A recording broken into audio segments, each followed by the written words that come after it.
Hi, I'm George with Efficient AC Electric and Plumbing in Austin, Texas.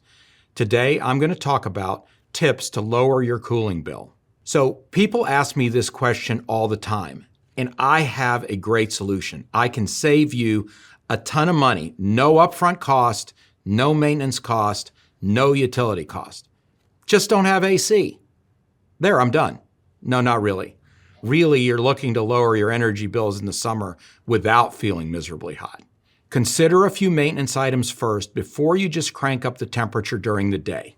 Many folks turn to high setbacks, that is raising daytime temperatures when not at home, to save on electricity.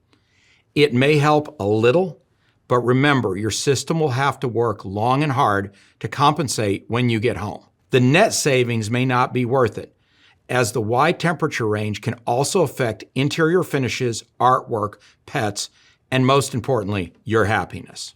So what are these factors that influence utility bills? System maintenance, keeping your filters clean, keeping your condensers clean, checking for proper operation, usually through a certified technician. And don't forget about attic insulation or the home's insulation envelope. This is an inexpensive thing to fix with a large benefit for the cost.